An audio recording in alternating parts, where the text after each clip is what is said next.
Hello बच्चों, कैसे हो। आज का हमारा टॉपिक है प्रमुख भारतीय व्यक्तित्व और उनके लोकप्रिय उपनाम। यानी हमारे देश में जो बड़े बड़े व्यक्ति रहे हैं, जो फेमस पर्सनैलिटी रही हैं, उनके हमने कोई निक नेम रखे हैं। जैसे आपके घर पे भी कोई निक नेम रहता है। जैसे आपके किसी के पापा अपनी बेटी को परी बोलते हैं, सोना बोलते हैं, लाडो बोलते हैं। ठीक है, ऐसे ही हमारे देश में कुछ बड़ी हस्तियाँ रही हैं, उनके हमने निक नेम रखे हैं। तो उनको जानेंगे और इसके बाद हम 10 प्रैक्टिस क्वेश्चन भी करेंगे, एमसीक्यू क्वेश्चन। आपको उन क्वेश्चनों को अपने आप करना है। पहले मैंने जैसे कि आपको हर बार बताता हूँ, पहले आप ऐसे 1 2 3 अपनी गिनती लिखेंगे और मेरे आंसर देने से पहले आप आंसर लिखेंगे। अगर आपको लग रहा है ए है तो ए लिखो, बी लग रहा है बी लिखो, और फिर साथ साथ चेक भी कर लेंगे कि कौन सा आपका गलत है और कौन सा आपका सही है, जिससे आपको पता लग जाए कि आपके 10 में से कितने नंबर बने हैं। एमसीक्यू करने से पहले हम उन सबको जानेंगे, ठीक है, और उसके बाद एमसीक्यू करेंगे। चलिए शुरू करते हैं। इसको हमने 2 पार्ट में पढ़ेंगे। हमारा पार्ट 1 है आपका राष्ट्रीय निर्माण के नायक, है ना। जो हमारे राष्ट्रीय निर्माण के नायक रहे हैं, उनके हमने निक नेम रखे हैं, है ना, लोकप्रिय उपनाम रखे हैं उनके हमने, उनको जानेंगे। जैसे एक सबसे पहले इंपॉर्टेंट आपका आता है सीमांत गांधी। सीमांत गांधी कहा जाता है खान अब्दुल गफ्फार खान, ठीक है। सीमांत गांधी जैसे हमारे गांधी जी थे, ऐसे पाकिस्तान में गांधी जी थे, उनका नाम था खान अब्दुल गफ्फार खान, तो उनको हम सीमांत गांधी बोलते हैं, ठीक है। फ्रंटियर गांधी, इंग्लिश में फ्रंटियर गांधी हो, ठीक है। अब अगला हमारा है वयोध्या पुरुष। वयोध्या पुरुष या ग्रैंड ओल्ड मैन, वो कहते हैं दादा भाई नरोजी को, जो कि मोस्ट इंपॉर्टेंट है। इसके बाद आपका आता है लोहा पुरुष, ठीक है। लोहा पुरुष या सरदार, ये तो आपके पिछले एग्जाम में भी आया था और ये काफी एग्जामों में आता है, ये इंपॉर्टेंट है। ये बोला जाता है सरदार वल्लभ भाई पटेल को, है ना। तो उनके नाम से अगर सरदार लग जाता है तो उनका निक नेम, उनका फुल नेम नहीं है, वो लोगों ने दिया है उनको सरदार। अब इसके पीछे भी कहानी है, वो ज़्यादा हो जाएगी आपके लिए ना, अभी आप छोटी क्लास में हो, ठीक है। एक कहीं पे स्ट्राइक हुई थी, हड़ताल हुआ था, तो वहाँ की महिलाओं ने सरदार बोला था कि आप सरदार हो, है ना। उन्होंने उनका साथ दिया था, तो इसलिए इनका नाम सरदार पड़ गया था, सरदार वल्लभ भाई पटेल, ठीक है। तो आपको थोड़ा सा कम कम बताया जाएगा जो आपका काम का होगा। अगला आपका है शांति पुरुष। शांति पुरुष कहा जाता है लाल बहादुर शास्त्री को। इनको आप जानते हो, लाल बहादुर शास्त्री जो कि हमारे देश के सेकंड प्राइम मिनिस्टर थे, ठीक है। सबसे पहले प्राइम मिनिस्टर हमारे थे पंडित जवाहरलाल नेहरू, और ये हमारे देश के सेकंड प्राइम मिनिस्टर थे। और इनका बर्थडे और गांधी जी का बर्थडे 2 अक्टूबर को ही आता है, ये ध्यान रखना। आगे है हमारा पंजाब केसरी। पंजाब केसरी कहा जाता है लाला लाजपत राय को। अगला हमारा है देश बंधु। देश बंधु कहा जाता है चित्तरंजन दास को, ठीक है। अगला है आपका दीन बंधु। दीन बंधु कहा जाता है CF एंड्रूज को, ठीक है। दोनों को याद रखना, कंफ्यूज मत होना, देश बंधु और दीन बंधु, है ना। अब देश बंधु, ये आपको नाम दिख रहा होगा चित्तरंजन दास, ये इंडियन, है ना, भारतीय नाम दिख रहा होगा, इंडिया का नाम दिख रहा होगा आपको, इसलिए देश बंधु। और ये नाम अगर पढ़ोगे तो इसका नाम है CF एंड्रूज, है ना। ये आपको नाम लग रहा है किसी अंग्रेज का, है ना, तो ये दूसरा दीन बंधु है ना। ये बंधु अलग है, वो बंधु अलग है, थोड़ा सा ऐसे बना के पढ़ोगे तो भूलोगे नहीं। अब जैसे आगे ऐसे 2 और आएंगे, जैसे आपको देते हैं लोकमान्य। लोकमान्य कहा जाता है बाल गंगाधर तिलक को, ये इनका निक नेम है। जहाँ भी कोई बोलेगा लोकमान्य तो मतलब बाल गंगाधर तिलक की बात हो रही है। और एक है लोकनायक। लोकनायक कहा जाता है जगजीवन नहीं, जयप्रकाश नारायण को कहा जाता है। लोकनायक कहा जाता है जयप्रकाश नारायण को, ये आपको याद रखना है। अब देखो इसमें भी 2 लोक आ गए, इसके अंदर भी लोक आ गया है और इसके अंदर भी लोक आ गया है, ठीक है। यहाँ पे लोकनायक आ गया है, लोकमान्य आ गया है, तो आप एक इसको याद रख लो। जैसे कि देखो लोकनायक, ना से नायक और ना से आपका नारायण, ठीक है, तो लोकनायक नारायण को बोलते हैं। आगे आपका है गुरुदेव और विश्व कवि, है ना। गुरुदेव और विश्व कवि किसको कहा जाता है, ये आपका मोस्ट इंपॉर्टेंट है। वो सब बच्चे इसको डेली याद करते हैं। कैसे याद करते हैं, मतलब इन व्यक्ति को डेली हम याद करते हैं। कैसे याद किया जाता है, आप डेली जो स्कूल में राष्ट्रीय गान गाते हो जन गण मन, वो इन्होंने ही लिखा था। किसने, रविंद्रनाथ टैगोर जी ने ही लिखा था। तो उनको डेली याद करते हैं ना, क्योंकि उनका गाया हुआ, उनका लिखा हुआ जन गण मन हम डेली स्कूल में बोलते हैं। आगे है महानमा, ठीक है। महानमा बोला जाता है पंडित मदन मोहन मालवीय को, है ना। इसको कैसे याद करेंगे, इसमें एक माँ आ रहा है, फिर दूसरा भी माँ आ रहा है, महानमा, और यहाँ पे मदन मोहन मालवीय, इसमें ज़्यादा माँ आ रहा है, उसमें भी माँ आ रहा है। अब इसको ऐसे याद हो जाएगा हमारा। आगे हमारा देश रत्न। देश रत्न या अजात शत्रु, ठीक है। देश रत्न किसे कहा जाता है, पंडित राजेंद्र प्रसाद को, और ये देश के हमारे पहले राष्ट्रपति थे, पंडित राजेंद्र प्रसाद, ठीक है बच्चों। अब आगे चलते हैं, ये तो हमारा पार्ट 1 हो गया है। अब आगे पार्ट 2 में चलते हैं। अब पार्ट 2 में देखिए, पार्ट 2 में दे रखा है हमें प्रेरणा और कला और खेल, है ना। कुछ व्यक्ति हमारे प्रेरणा है, कुछ कला में फेमस है, कुछ खेल में फेमस है, तो उनके भी हमने निक नेम दिए हैं, ठीक है। जैसे हमारा पहला हो जाएगा नेताजी, है ना। नेताजी का किसको बोलते हैं हम, सुभाष चंद्र बोस को, ठीक है। ये हमारे प्रेरणा स्रोत हैं, नेताजी सुभाष चंद्र बोस को बोलते हैं। और उन्होंने फेमस नारा दिया था, ये एग्जाम में पूछ सकता है आपसे। देखो जीके एक ऐसी चीज़ है, इसमें एक क्वेश्चन से 10 क्वेश्चन बन जाते हैं, ठीक है। अगर मैं बताऊँ नेताजी से बहुत सारे क्वेश्चन बन सकते हैं, तो आपको जो एक आधे क्वेश्चन एक्स्ट्रा मैं बता दूंगा, वो आपको कहीं और काम आ जाएंगे। अब हमने पढ़ते रहे हैं कि इनके लोकप्रिय उपनाम। अब नेताजी किसको बोलते हैं, नेताजी हम बोलते हैं सुभाष चंद्र बोस को बोलते हैं। अब इनका एक नारा था, पता है किसी बच्चों को नारा, तो उन्होंने एक नारा दिया था आज़ादी के समय, तुम मुझे खून दो मैं तुम्हें आज़ादी दूंगा। तो किसने कहा था, ये नेताजी ने कहा था। आगे है शहीद आजम। शहीद आजम किसको कहा जाता है बताओ, ये कहा जाता है भगत सिंह को। अब जितनी मैं बातें बता रहा हूँ आगे आपके एमसीक्यू होंगे, ध्यान से सुनना। अगर इसको ध्यान से सुन लोगे आपका एक भी क्वेश्चन गलत नहीं होगा। आगे है भारतीय कोकिला।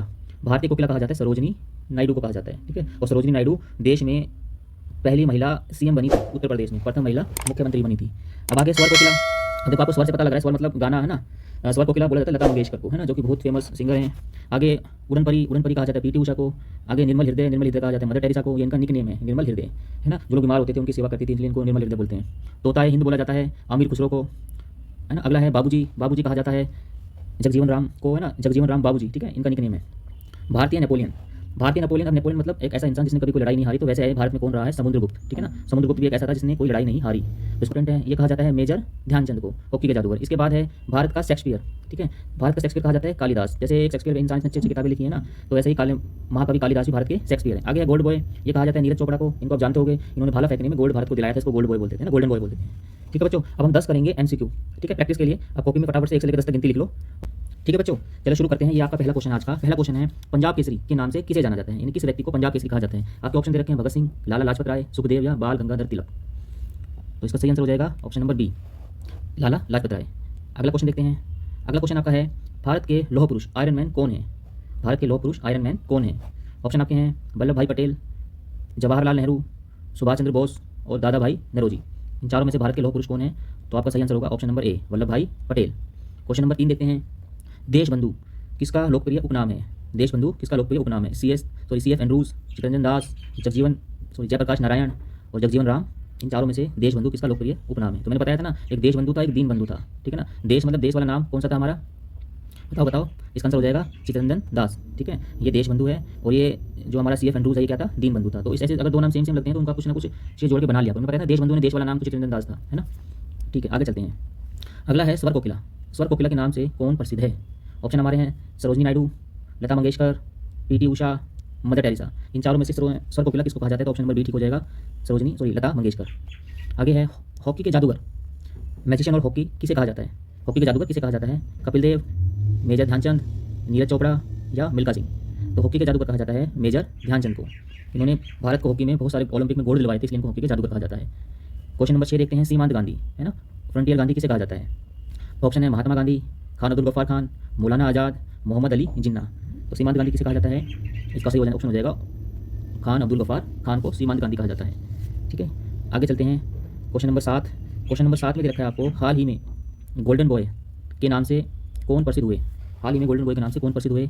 तो फर्स्ट ऑप्शन आपका है विराट कोहली, नीरज चोपड़ा, अभिनव बिंद्रा या विश्वनाथ आनंद। तो इसका सही आंसर हो जाएगा नीरज चोपड़ा, जो कि क्या खेलते हैं? ये जेवलिन थ्रो करते हैं, यानी भाला फेंकते हैं। और आप इनको भी आप जाना करो कि ये कौन है। विराट कोहली आपको पता है क्रिकेट खेलते हैं, अभिनव बिंद्रा शूटिंग करते हैं, और अभिनव बिंद्रा सबसे पहले गोल्ड लेके आए थे इंडिया के लिए शूटिंग में, और विश्वनाथ आनंद क्या है? चेस खेलते हैं। और गोल्डन बॉय हम बोलते हैं नीरज चोपड़ा को। आगे चलते हैं। Question number 8। शहीद आजम। शहीद आजम किसका उपनाम है? शहीद आजम किसे कहा जाता है? किसका निक नेम है? ऑप्शन ए है Chandrashekhar Azad, option B Bhagat Singh, option C Udham Singh, option D Ram Prasad Bismil. तो शहीद आजम कहा जाता है भगत सिंह को।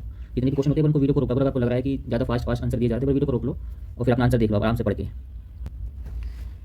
अगला क्वेश्चन है, भारत का नेपोलियन किसे कहा गया है? ठीक है, भारत का नेपोलियन किसे कहा गया? ऑप्शन है अशोक, ऑप्शन बी है आपका समुद्रगुप्त, ऑप्शन सी है अकबर, ऑप्शन डी है चंद्रगुप्त मौर्य। तो भारत का नेपोलियन कहा गया है समुद्रगुप्त को। समुद्रगुप्त का निक नेम है भारत का नेपोलियन। आज का लास्ट क्वेश्चन देखो, गुरुदेव और विश्व कवि, है ना, दोनों निक नेम है। गुरुदेव और विश्व कवि किसके उपनाम है? किनके उपनाम है आपको ये बताना है। ऑप्शन है महाकवि कालिदास के हैं, ऑप्शन बी रविंद्रनाथ टैगोर के हैं, ऑप्शन सी मुंशी प्रेमचंद के हैं, ऑप्शन डी हरिवंश राय बच्चन के हैं। तो गुरुदेव और विश्व कवि किनके उपनाम हैं? ये हैं रविंद्रनाथ टैगोर के, ठीक है बच्चों। तो ये आपके 10 क्वेश्चन हो गए हैं आज के। तो आप अपना स्कोर जरूर बताना कि आपके 10 में से कितने क्वेश्चन ठीक थे। 10 में से आपके 8 ठीक थे, 7 ठीक थे या 10 के 10 ठीक थे, वो आप उसमें डालना कमेंट बॉक्स में, ठीक है। एक तो क्वेश्चन आपका ही हो गया, और एक आपका घर के लिए मैं काम दे रहा हूँ। आपको बताना है कि चाचा, ठीक है, चाचा जी किसका उपनाम है? ठीक है, हमारे देश में चाचा किसको कहा जाता है, ये आपको बताना है। कमेंट बॉक्स में डालना है इसका आंसर। जिसका आंसर सही होगा मैं उसको रिप्लाई जरूर करूँगा, और गलत होगा तो उसको बताया जाएगा कि इसका सही आंसर क्या है। और आपको सही आंसर डालना है चाचा किसको कहा जाता है, ठीक है बच्चों। तो आज के लिए इतने होते हैं, ठीक है। मिलते हैं आपसे नेक्स्ट वीडियो में, तब तक के लिए बाय।